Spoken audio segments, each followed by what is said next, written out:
You might be wondering why I'm uploading today and why I'm doing this today.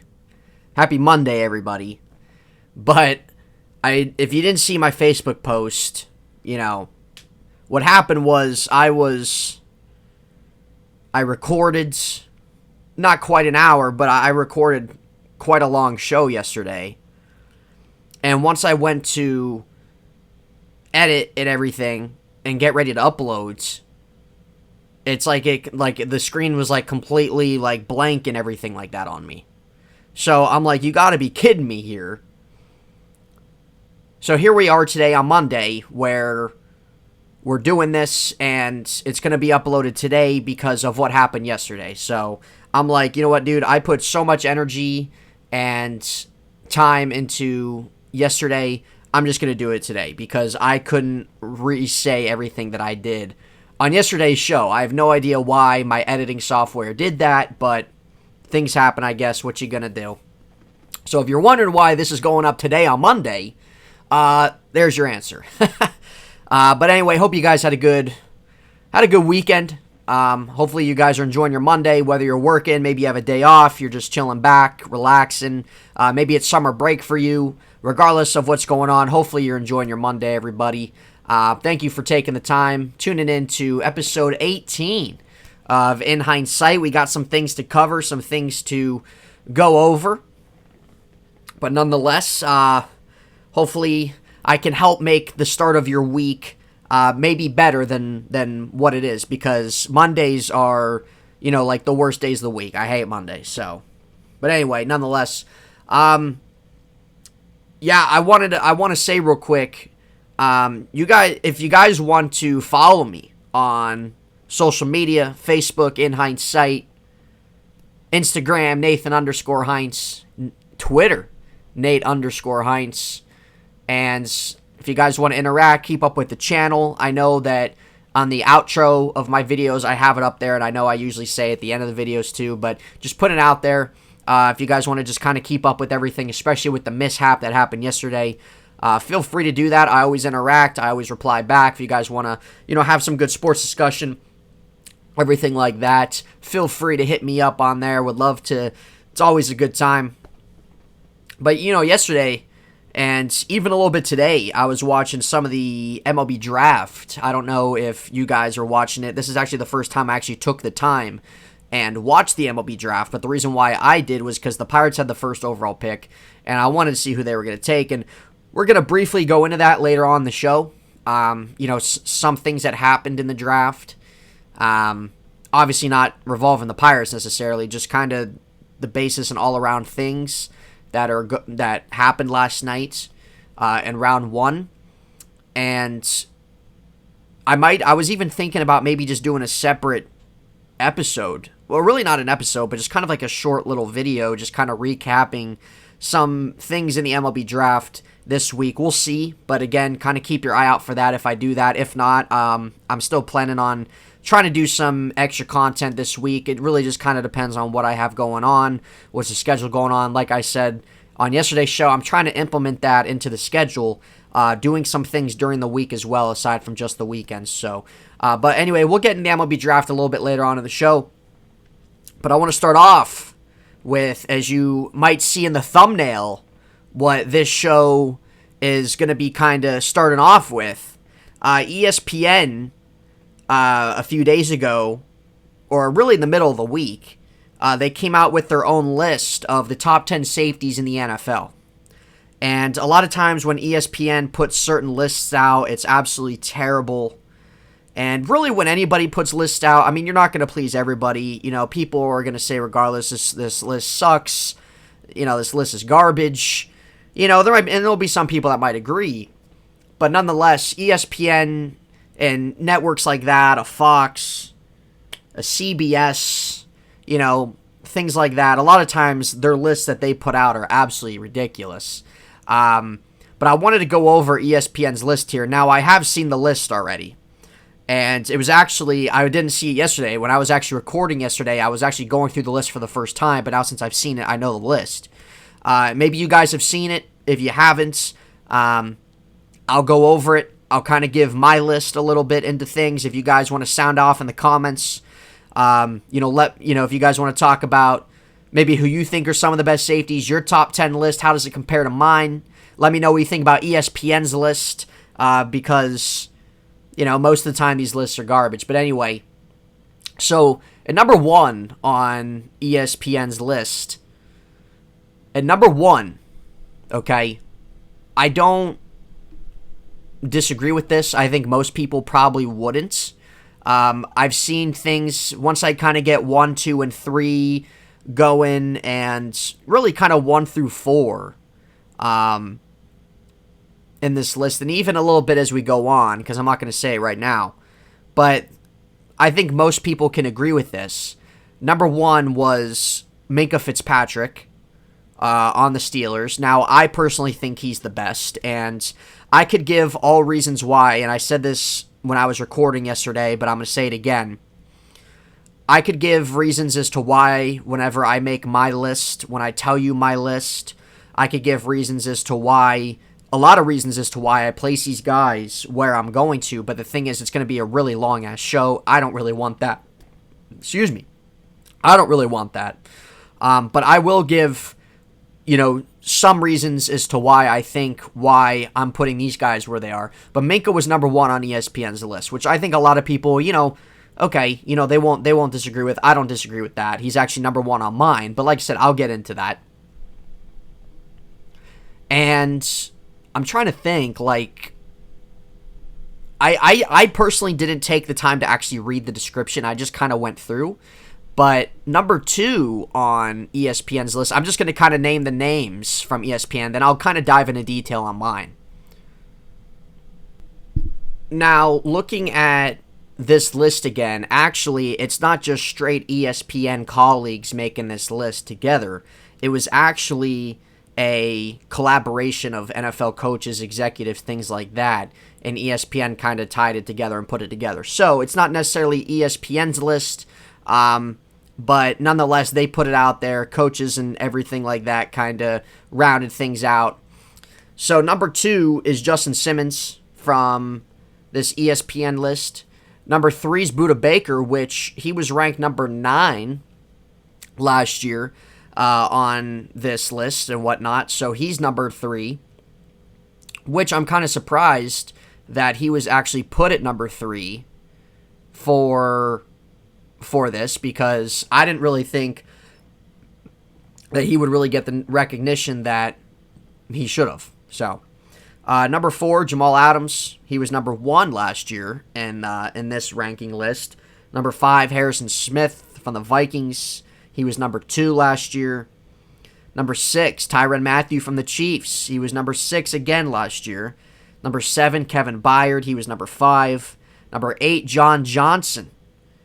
He wasn't on the list last year. Number 9, Darwin James. And number 10, Jesse Bates. Now, when I looked at this list yesterday, I said that I don't really have a problem with who is put on this list. I think some of the order I disagree with. I'm sure you guys do too. But let me know what you think about ESPN putting out that list and everything like that. Now, I'm going to go over mine. Like I said, I don't have a problem with the 10 guys they put in that at all. But mine, I'm putting Minkah solely at number 1. And really the biggest reason why is what Minkah Fitzpatrick did when he first came to the Steelers in 2019. What he did and what he has done, he was the man alone that revamped that whole defense and was changed the whole landscape of everything that happened. And they ended up being the best defense in 2019. They were ranked 3rd overall 2020. Everything that he did I'm a Steeler fan, but I'm not saying this because I am a fan. I'm saying this because of what my own eyes have seen, okay? And watching every single game, I saw front and center what this man did to that defense as a whole. There isn't a safety in the league that has changed the landscape of a defense the way he has. Yes, he's been named All-Pro. He's he's made so many plays in the back or in the secondary from INTs, just pass breakups, quarterbacks not want to throw his way, just hovering around center field pretty much back there and shutting things down. But the thing that stands out the most is just his presence alone and what him as an individual has brought to that defense and changed every single thing about it. And it went from looking like, again, a mediocre defense when 2019 started, and it turned out to be simply because of him. The best defense that year, and still a top 3 defense last year, and it's still one of the best defenses in the NFL this year too. So simply because of those reasons, I think that stands out more than any to me. He's number 1 on my list for sure. Now, these next couple guys I'm going to name, people I've seen some people kind of put them at number 1, which, is fine, I guess. I mean, it's your opinion and everything. But I think these 3 guys definitely deserve to be considered top 3, if not top 5 guys, definitely. But I've seen some people put this guy, Justin Simmons, he's number 2 on my list. I've seen some people think he's the best. Who I put at number 3, I've seen some people say they think he's the number 1 guy. I'm not disputing that necessarily. I'm giving my opinion as to why I think Fitzpatrick's number 1. But Justin Simmons is no slouch either. Justin Simmons, the Denver secondary definitely got a lot better, at least on paper, this offseason. Drafting Surtain, Bryce Callahan's no slouch at corner. They still got Jackson over there. Justin Simmons is obviously the anchor of that secondary. And he's a guy, I think why I like to put him at 2 is because, he's not like this, there's some players in the league who are good players, but there's sometimes like they don't have that stability, you know what I mean? Like they're not at a consistent level necessarily, or they're not even just getting better and better year by year. Justin Simmons is a consistent guy. He's always on that level. If not, he's getting better by the year. And I think that's one thing that really kind of stands out about him to me. He's a good leader aside from Von Miller on that defense. And I think he has a good football IQ. I think he's got a good presence in the secondary back there. He makes good plays all around. And, he's just a guy that I think it goes a long way to me when you're, if you're, a really good player, I feel like to be considered like really being at the cream of the crop, yes, obviously your skill level and stuff like that, sure, but I think that you got to stay at that level of that high level you're playing at and continue to ascend each and every year, right? And get better and better. And I think that's what Justin Simmons does and what he's shown over the years, that's the level he kind of plays at, and that goes a long way for me. So I'm putting him at number 2. I could dive in, like I said, I could dive in a lot more in regards to why I'm placing these guys where I am. But like I said, I don't want to be here all day. I don't want you guys. I'm not going to keep you here all day either, and it would just be a really long show, and I don't want that. Number 3. This is the third guy that I've seen people think or place him as the number 1 safety, which I think you can give good reasoning to as well. Jesse Bates is number 3 on my list. Jesse Bates is a guy, when he came in the league, I remember when he first got drafted by the Bengals, and ever since he's gotten drafted as a rookie, he's continued to ascend, just like Justin Simmons. He's really the anchor of that Bengals secondary. I think he's a really under-the-radar, underappreciated, not just defensive back, but defensive player in the league. Cincinnati's defense, he's obviously the face of that defense, and I think if it wasn't for him, that defense would absolutely be miserable to watch week in and week out. Cincinnati's defense doesn't really stand out to me much right now. They're heading in the right direction as a team, but Jesse Bates is obviously single-handedly the best guy on that field week in and week out. And again, same thing with Simmons, as I said. Jesse Bates has good instincts, another good guy that's got a good football IQ. He's good in coverage, everything like that. We can dive into, stats, blah, blah, blah, all that kind of stuff. But Jesse Bates, from, again, I'm not basing this off of stats or statistics, just as a viewer. He's getting better year by year. He's ascending, and I could maybe even put him over Justin Simmons. I could. I'm just kind of, right now, just kind of putting them in that 2-3 spot. You could switch them around. I could switch them around. But I think Jesse Bates gets better by the year. He's not a guy that kind of like, okay, he's here and then he kind of flounders a bit. Oh, he's back up here. You know what I mean? Kind of like what we see from Jamal Adams at times. Jesse Bates, I don't know why I keep calling him Justin Simmons. Jesse Bates is always at that kind of level and year by year continuing to grow as a player and grow as a safety. There's a lot of good players in the league, but sometimes, and yes, not every player, like it's not like they're going to top every single season. I'm not saying that, but I'm just saying just as a DB and as a good player in general, which he is, and he has a great skill set, but just as a guy like him in general, he doesn't flounder around. He's getting better. He's progressing.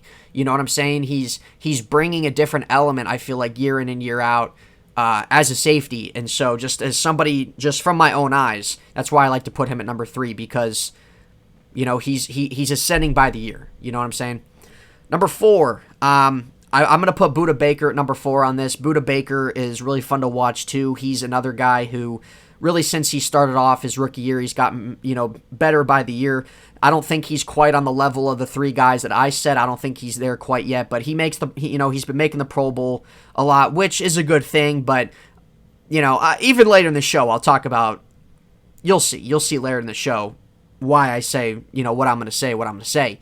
But Pro Bowl, yes, it's a good thing, but again, there's some things about it that kind of turn me off. Like I said, we'll get into that later. But Budda Baker, he's the quintessential guy on that Cardinals defense, and especially that secondary. That secondary is awful. And Budda Baker alone makes that secondary at least somewhat stable. And I feel like from plays he makes, from tackles, big-time tackles he makes, from being able to move around the way he does, he's not a ball hawk kind of guy like the way a Minka is, or, some of these other safeties I'm going to name moving forward. He's not really kind of that ball hawking guy, but he's really good at, he's not a guy that gets burned, really. He's a guy that I think has really good football intangibles as a safety. He's able to work in coverage. I feel like he's, a nice, versatile player. And as we see from the year, this guy is outplaying these other safeties and these other guys, and that's why I'm putting him at number 4, because what we're seeing from him every single season is impressive. We're not seeing him flounder around. He's a hard hitter. He shows up week in, week out. He's always playing. He's always available. I don't even think he's missed a game. I might be wrong on that. I don't think he's ever missed a game. So that's impressive to me. But nonetheless, Budda Baker's going to come in at number 4. Number 5, trying to think who I put at number 5 when I was talking about this yesterday. Number 5, Tyrann Mathieu. I like Tyrann Mathieu a lot. I think Tyrann Mathieu, I liked him when he was on the Cardinals, but as he's gotten older, I feel like he's just polished himself more as a player, and I feel like with the Chiefs' defense isn't anything special, but from the plays he's made such big-time plays, from playoffs, Super Bowls. He's a ball hawk. He's all over the field, and without him, you can look back at things that have happened in some of the Chiefs games, especially that year they won the Super Bowl. Without him, there might be some different outcomes going on. And I think I don't want to necessarily sit here and say he's the best player on the defense. He definitely could be. I would probably consider him to be the best guy on that defense, personally. Maybe some people might think it's Frank Clark or, someone else. But I think Tyrann Mathieu, he's made so many big plays for them. And ever since he came in on that team, he's elevated that defense to another level than, where it would be without him. So he's going to be number 5 on my list. Number 6 on my top 10 safeties. This is kind of hard because I could kind of lean one or two different ways here. But I'm going to put Darwin James at number 6. And I could probably drop Darwin James a little bit more. But I'm putting Darwin James at 6 simply because of his skill level, his talents. And when he's healthy on the field, he's arguably the best safety in the NFL. But the thing is, when is he on the field? And that's why I'm dropping him, simply because he's not available. He's always injured. And when it comes to that, and when you're looking at some of these other guys, you need to be available, man. Darwin James is a beast. What he's shown in his first couple years as a player, when he was playing, when he was healthy, was remarkable. Just a great all-around playmaker in that secondary.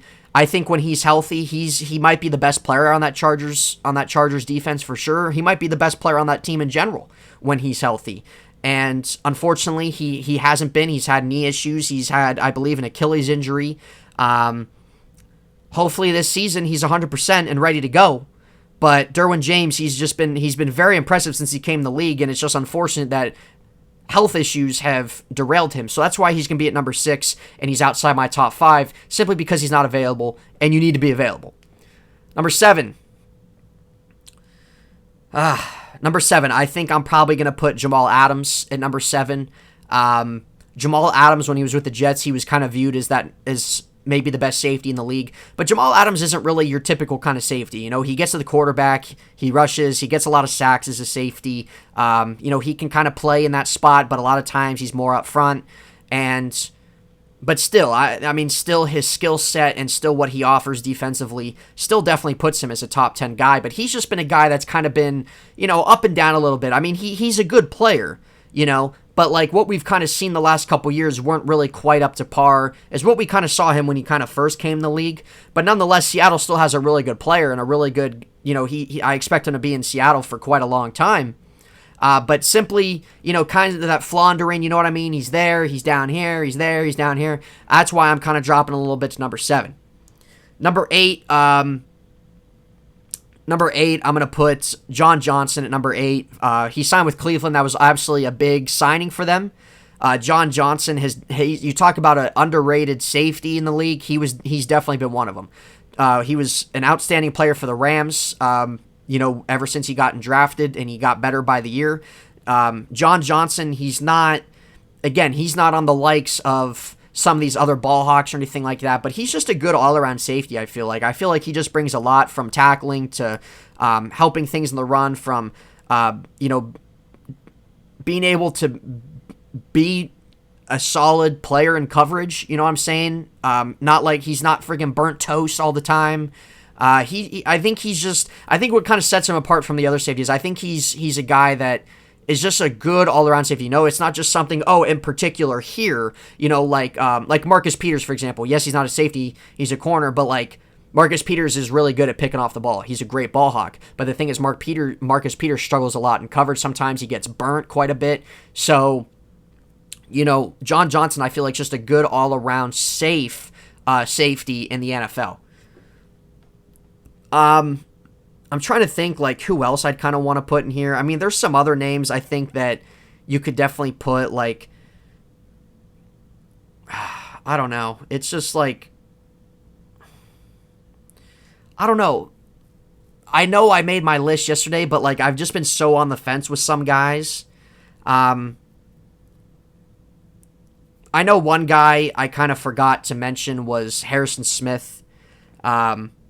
Harrison Smith, I kind of want to reverse my safety, because when I was talking, I was trying to think of the other guy that I was kind of thinking about maybe putting my 5, my 6. Let's just do this. Harrison Smith, let's push back. I'm going to put Harrison Smith at 6, and let's push from Darwin James can go to 7, and then Jamal Adams can go to 8, John Johnson can go to 9. Harrison Smith, I'm going to put in at number 6. Harrison Smith could definitely be a top 5 guy. He's easily been one of the best safeties in the league for quite a long time, and I don't really think he gets the credit necessarily he deserves. He's another guy that's just, what you're going to get from him every week, and he's been a staple of that Viking secondary, really ever since, he was a young guy coming into the league. And he's a guy, I feel like he's a do-all guy. He can pick off the ball. He can move in coverage. He's a smart player. He's got good football IQ. He's got good instincts. He can tackle well. There's so many things that this guy can do, and I could definitely put him in my top 5. But I'm probably going to put him at 6. I could intermingle that. Maybe you guys might disagree, but I was trying to think when I was sitting here thinking, I was just trying to think of that one guy that I'm forgetting, and it was Harrison Smith. So I'm going to put him at 6. Like I said, we can move Darwin James at 7, Jamal at 8, John Johnson at 9, and I think number 10 to wrap out the top 10. I might put Marcus Williams of the Saints. I think Marcus Williams, I mean, I like Kevin Byard too. I could maybe put him in there, but I don't know. I think Marcus Williams has been a guy that, he wasn't really that known when he first came to the league, but really the last couple years, he's really been making a name for himself. I think maybe he's arguably been the best player in that secondary over the last couple years. And I kind of want to give him some credit. And so if I wouldn't put him at 10, I'd probably maybe put him around that 11, probably at 11. But I kind of like what he's been doing with more than Kevin Byard over the last year or two, and I think he's kind of been coming into his own as a player. So I'm going to give him the 10 spot. But that's my personal top 10. Like I said, I could give a lot more detail per guy, but I don't want to make this show go on all day. But nonetheless, let me know your guys' thoughts. If you agree with my list, who you'd move, who you change. Maybe you guys think my list is complete garbage. I don't know. But let me hear your list in the comments. I don't know. I just kind of wanted to talk about that because usually when ESPN puts these lists out, they're garbage. But anyway, that's my top 10. Like I said, let me know yours.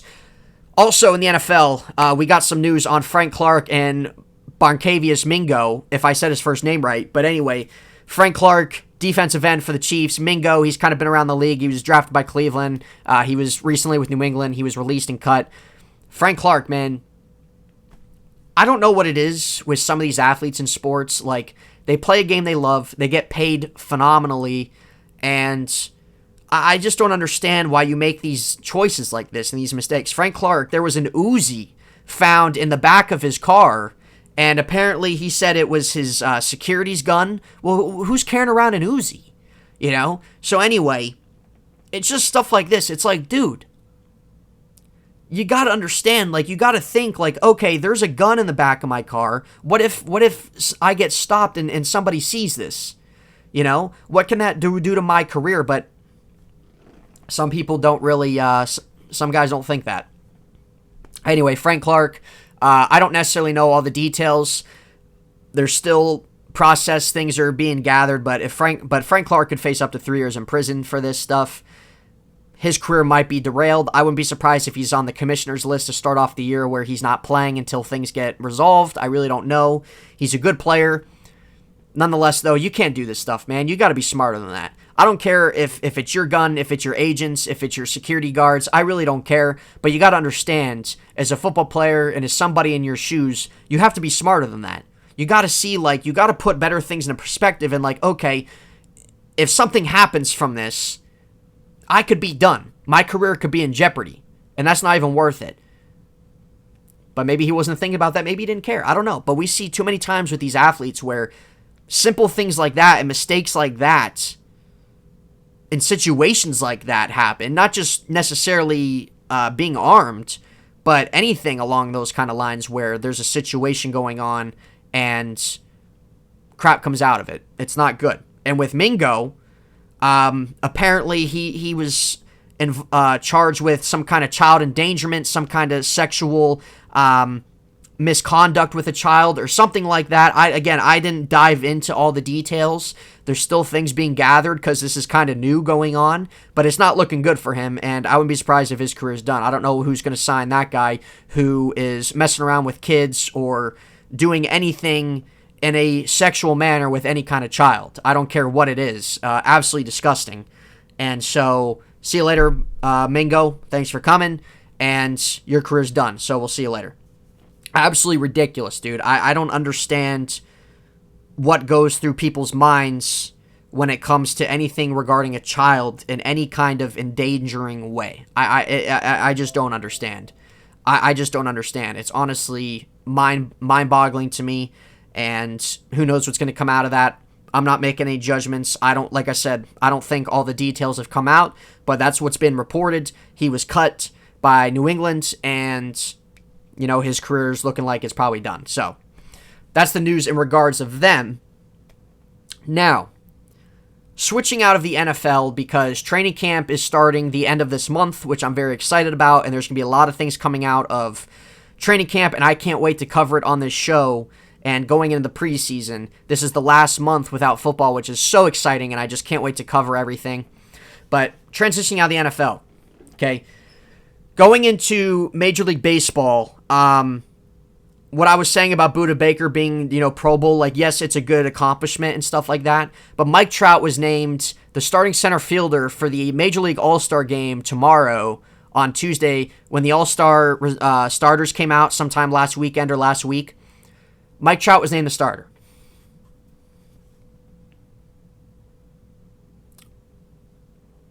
Mike Trout is the best player in the league still, and the best player of this era. But Mike Trout hasn't played in like 2 months, and there's no timetable for his return. So why is he being named an all-star starter? I would love to know. I wonder why. Because you have fans that continue to vote in these things just because they like a certain player or because of a name. This is why fan voting needs to go in sports. Yes, it's kind of a fun thing. You get your fans involved, but the thing is, when you have guys like that, they're taking away opportunity from somebody else that should be in that position as a starter, playing with some of the best players in Major League Baseball. I'm sorry. I don't like it. It's just when I see things like this, it's not that like I get mad, but it's just kind of like dumb, and I'm just like, it's just so stupid, because there's guys out there that are worthy of playing in the All-Star game and worthy of being recognized as an all-star player in the league and being able to play with some of the best players that baseball has to offer. You know what I'm saying? And so, I don't know. I think fan voting needs to go. I think you can implement fans in a different way than just voting for all-star games. But yeah, anyway, that was my point with Budda Baker being Pro Bowl. Like, yeah, it's great, but at the same time, I feel like sometimes, people who have these Pro Bowls and these All-Stars and stuff like that, like, yeah, it's good on the resume, and it's a cool feature and a cool thing to be selected to for sure. And I think every player, likes to be named that, absolutely. But sometimes I think there's things about it like this Mike Trout thing and the Mike Trout situation in regards to being named an All-Star where it's just also like kind of stupid at the same time because, people just vote their favorite players rather than people who are worthy and deserving of,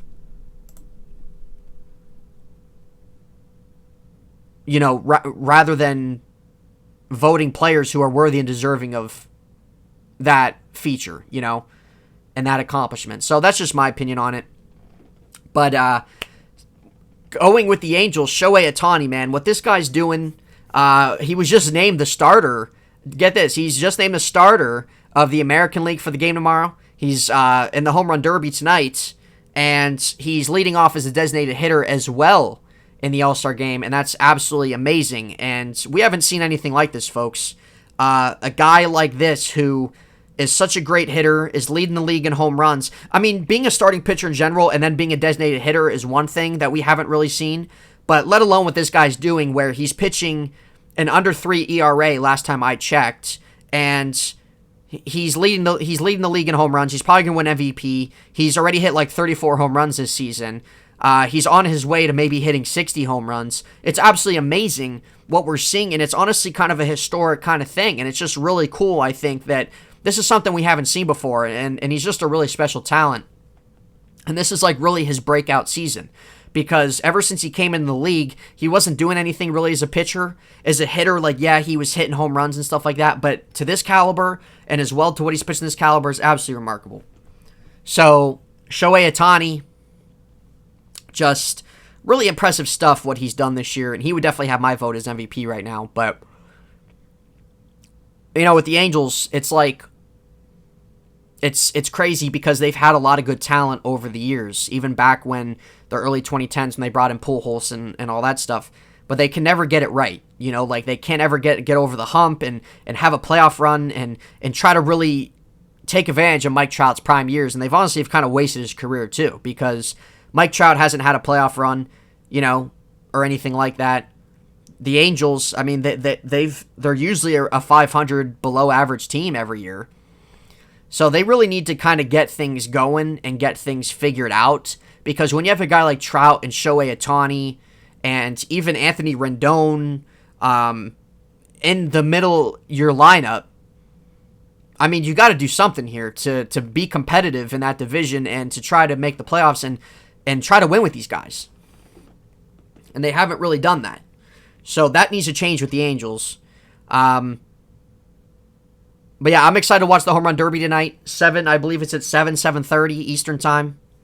So I'm excited to see who wins that. I don't know. Probably Ohtani will win, but I think Trevor Story's an underdog and winning that too. And I don't know about you guys. Like, I like to sports bet and stuff like that. I don't know if any of you guys bet or anything like that, but I was yesterday I bet on the Suns and Bucks game. Now when I bet, I don't just bet like money line. I don't just bet money line or over unders or things like that. I do a lot of parlays. And so yeah, like I'll do parlays of where I got stuff with players' assists, rebounds, points, three-pointers made, player combinations of points, rebounds, points. You guys get the gist of it. But let me know in the comments. I mean, if you guys are feeling anything for Game 4, that you're like, hey, man, I'm going with this, or, just some kind of ideas maybe to put down for Game 4, because something's got to change, because we've been kind of cold this past week, really, or really the last couple games. But anyway, talking about Game 3, the Bucks really manhandled the Suns, and that was kind of expected for me. I thought, the Bucks were primed to win a game here, and, probably, being down 2-0, you're home, you got that home crowd. I expected the Bucks to win this game. Giannis absolutely was phenomenal. Middleton played better. Connaughton's a really nice X factor from Milwaukee. Nice, good shooter. Can rebound the ball, uses his body well. Really just all around. I mean, the Bucks just really just took care of everything. I mean, Devin Booker was terrible. Ayton had foul issues. Chris Paul, I mean, he was fine. But Mikal Bridges, he had a really good game too, and yesterday he did absolutely nothing. But that feels like that's kind of how Mikal Bridges is that, at least from when I've watched him, he just seems like he's just kind of inconsistent, and you can't really do that right now in the finals. But that's the thing with Ayton. Like I said, it's, his rebounds have been screwing me in these bets, man. And, he's been a rebounding machine, but that's the way the game goes. But anyway, it's interesting because Game 4 is Wednesday. I don't know why it's Wednesday. It's been one game, one day off, then game, one day off, then a game. I don't know why it's Wednesday. Maybe y'all can fill me in on that. Really don't know. But this is interesting. This is definitely the biggest game of the series right now, because the Suns win. All right, you're up 3-1. You go back home. You can finish it off. Milwaukee, if they win, it's 2-2, and it's kind of scary there for the Suns, man. They're really losing ground in the finals, even though it's tied. So I don't know. This finals can end two ways, man. Can be maybe the Suns finish it off in 5, or maybe it goes to 6 or 7 games. I don't know. But Milwaukee, it was a big win, and not just a close win. It was a solidifying win, and this might be a step in the direction for them in getting back into this series. But the Suns got to play better. I think Booker will play better. Ayton's got to play better. They got to get involved more, man. So I don't know. I don't really know what to expect out of this finals going forward right now. Game 4 will be telling. But Wednesday, I'm sure I think it's at 9 probably Wednesday. But we'll see what happens on that. And the expansion draft for the NHL is coming up, and so I'm looking forward to seeing how the Seattle Kraken team's looking. Tampa Bay winning back-to-back, that's always a great feature to do, and it's hard to do. But they're primed to lose a guy or two. So we're going to be covering that. But speaking of drafts, and I don't know the exact date for that, but we'll cover it. It's just really, NHL right now, there's nothing going on. We're waiting for that NHL draft, free agency. We'll be covering it here, but there's nothing going on in hockey right now. So I want to backtrack real quick to Major League Baseball. And what I kind of forgot to mention was dive into the draft real quick. So round 1 was yesterday. Rounds 2 through 9 was wrapping up today. Rounds 10 through 17 is tomorrow. Draft's usually in June, but they moved it to the July this year. But anyway, first overall pick was Henry Davis, catcher out of Louisville. Pirates took him. And I was surprised by this pick. One, as a Pirate fan, but Davis wasn't really expected to be number one. A lot of people were surprised. The shortstops were really gaining traction. The high school shortstops, Meyer and Lawler. I thought maybe one of them could go there. Leiter was a guy that was talked about specifically last year. Him and Kumar Rocker. And Kumar Rocker dropped a bit. Jack Leiter went number 2 to the Rangers. But as a Pirate fan, I like it because I think Ben Cherington's done a great job already as the Pirates general manager, and how this draft has played out already with their first 4 picks. The Pirates drafted 4 guys within the top 32 of prospects, and it was said that the Pirates were going to take, obviously, yes, who they thought was going to be a really impactful player, and there was a variety of guys they could have took there. But they really liked Henry Davis, but the thing is they also wanted to save money too, in the sense where they can get guys in the second and third rounds, and that's what they did. Guys that are first round caliber kind of guys. And that's what the Pirates did, and they've absolutely nailed it out of the park on their draft this year. Cherington's done a great job doing what he can to rebuild this team. And that's why the Pirates have a top farm system right now. And I wouldn't be surprised by the end of this season if they're number 1. But anyway, Henry Davis went number 1, and so, which was kind of a surprise to everybody. I would have liked, there was a part of me that wanted Leiter just because, you can never have enough pitching in your system. But Henry Davis, 370, he's hit like 14 home runs. I don't know all his stats at Louisville. Supposed to be good defensively as well. And he might be a guy that might be ready to plug in in a couple years, which would be, great for the Pirates. But nonetheless, Pirates have had a really good draft. I could go into that, but I'm probably going to save that for my Pittsburgh show, because that's what that's all about right there. But solid stuff for the Pirates so far. Going into the the Rangers, Jack Leiter went number 2 to the Rangers. Now, he was kind of thought to maybe be that 2 to 4 range, but the Rangers really got a nice guy. And if you're a Rangers fan, you should, definitely be ecstatic about that. He can definitely be the future ace of that team. And the thing is with him is that he might be ready to go by the end of next season. He definitely could. So, he's only 21. He's been lights out at Vandy. I think the Rangers, they definitely have a potential ace at their hands. And like I said, you can never have enough pitching. And then Marcelo Meyer went number 4 to the Red Sox. And he was a guy that was talked about going 1 or 2. He went to 4 for Boston. It's a great place for him to go. I'm not really quite sure how the Red Sox farm system's looking at. I'm not really sure how deep it is. I haven't looked lately. But the Diamondbacks, speaking of farm systems that need overhaul, the Diamondbacks, their farm system's terrible. And they drafted Jordan Lawler at number 6, which was a great pick for them because they need somebody like that. And they also had Jazz Chisholm, who they traded to Miami for Zach Gallen. So, and Chisholm's having a really nice rookie year. Gallen's been nice too, but having a guy like Lawler now in your system, that's definitely going to help the Diamondbacks. He'll be a part of their future going forward. But, and to be quite frank with you, there's really only a select amount of guys in the baseball draft I'm kind of familiar with. I don't follow it the way I would follow an NFL draft, or how I follow maybe college football guys or college basketball guys, things like that. This is actually the first time I sat down and watched a little bit of the MLB draft and put it on. More specifically because the Pirates had the first pick, but there were some interesting guys in there. I wanted to see where they ended up. And Kumar Rocker went number 11, and it's crazy because Rocker was last year talked about going number 1, but he went to the Mets at 11, and great pick for them. He's another guy that might be ready sooner than later.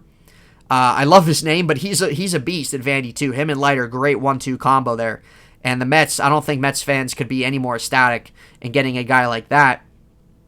But I just wanted to briefly dive into some of the top names in regards to where they went. And like I said, I mean, so Pirates took the catcher at 1, which they kind of needed to do. I mean, they don't have strong catching at all in their system. And I think they've had a really good draft so far. I think Cherington's done a really good job in regards ever since he came on a couple years ago and rebuilding that whole system there. And then the Rangers, taking Jack Leiter's a great pick for them. They need that pitching anyway, and a guy who's a potential ace caliber guy. I mean, you can't pass up on that. So he's going to bolster the Rangers' farm system that much more, just him alone. And nonetheless, if he can be ready, if he's a guy that can be ready by the end of next year, I mean, that's going to be huge. That's going to be absolutely huge for Texas. But I think it's a good fit for where all those guys went, and the reason why I'm talking about those guys specifically, because those are the ones I'm familiar with. To be honest with you, I've heard some of the other guys' names, like what's the one pitcher that went to I think he went number 3. I don't know why I'm blanking on his name right now. But there's a few other guys' names I'm familiar with, like Will Bednar. He went to the Giants at number 14. He was another really good pitcher and had a really nice showing in the College World Series. And he went number 14 to the Giants. And, I'm not quite sure what his ETA, his timetable is looking like. But he was another strong pitcher off the board early on. So there's some nice names in there. Now, it's hard when you look at a baseball draft compared to some of the other drafts, it's so hard to hit on guys in Major League Baseball. It's maybe the hardest sport, number one, possibly. You can kind of talk about that, debate that, but playing baseball is not easy. And especially with the way the draft process is and stuff like that, it's hard to hit on guys. And it's hard to have guys really, when you draft a multitude of guys, it's hard to have every single one of those at least make their way up to the majors and be of something to you, So I think all those guys that I just mentioned, Davis, Leiter, Meyer, Lawler, Rocker, Bednar, there's a few other guys, I just don't know why I can't think of their names. Those guys definitely have really good potential to hit for those teams. And there's going to be guys too, rounds 2, 3, etc., even the later rounds, that are going to turn out to be nice guys. But it's just hard to hit on a lot of guys when you draft in baseball. It's just how the way the game is. But I'm looking forward to, training camp. NFL training camp's coming up at the end of this month. Last month without football, which is phenomenal. I'm really excited. There's going to be a lot of things that happen out of that. Preseason, like I mentioned, the expansion draft in NHL, free agency, NHL draft. We'll cover all that stuff. The NBA offseason once that comes along. And the MLB trade deadline is going to come up the end of the month too. So that's exciting as well. And then kind of going into postseason baseball. There's a lot of things that are going to be happening that are going to be covering here, folks. There's no better place to go than here, folks, in regards of sports discussion, sports talk, all the roundabout. There's no place better than here. And, I'm very excited to discuss it, to interact with you guys about it. But let me know your guys' thoughts maybe on the MLB draft. Let me know, again, your thoughts maybe on some good betting ideas for Game 4. How do you guys think that's going to go? Let me know your thoughts on the safety list that we talked about in the intro of this show. But we're in it there, guys, on episode 18 of In HEINTZ SIGHT for your Monday, which is, as I mentioned, why we had to do it today. But next week, a little heads up, I got family coming in town Thursday night, so there's going to be no show Saturday. We're going to do show Sunday, and we're going to do another show Monday. So that's going to be going on there. I'm going to try to do some extra content this week. I might do something where we dive more in the MLB draft, or maybe something else. I'm really not sure. But follow my social media. Like I said, Facebook at In HEINTZ SIGHT, Twitter, Nate_Heinz, Instagram, Nathan_Heinz. Follow all those pages to keep up with the channel. Keep your notifications on. If you guys, would want to subscribe to the channel as well, just to kind of be up to date with everything, that would be great. And obviously, it goes a long way in regards of growing this and being able to, reach all you sport fans out there, because I love to talk and interact with everybody. And I would love to, continue to do that. And that's what we're going to keep doing here, man. We're going to keep growing this channel. This is only really the second week on YouTube for us here. And I'm excited to continue to do that. You guys are awesome. And, so keep an eye out for this week if we do some extra content. And like I said, I'm trying to implement some extra content anyway. It's just hard with my work schedule, but we're going to be trying to do that weekly. And once football starts, we're going to be switching our schedule around with the podcast and stuff like that, which I will, obviously announce that when that time comes. But because I'll definitely be covering the, weekly football games, things like that. So we're going to have to switch some things around, and we'll definitely be having some more content as well at that time. But right now, I'm trying to maybe just put a little extra out there during the week. So just keep an eye out for something this week possibly. But anyway, thank you guys for tuning in to episode 18 here. Hopefully it made your Mondays a little bit better. Mondays suck. But anyway, enjoy the rest of your day, guys, rest of your night. And the rest of your week. And we'll see you. Hopefully we see you back here this week. We'll definitely see you back here next Sunday and Monday. And thank you guys again. You guys are awesome. And looking forward to some more content here and some more sports discussion. So anyway, have a great rest of your night, guys. We'll talk to you later.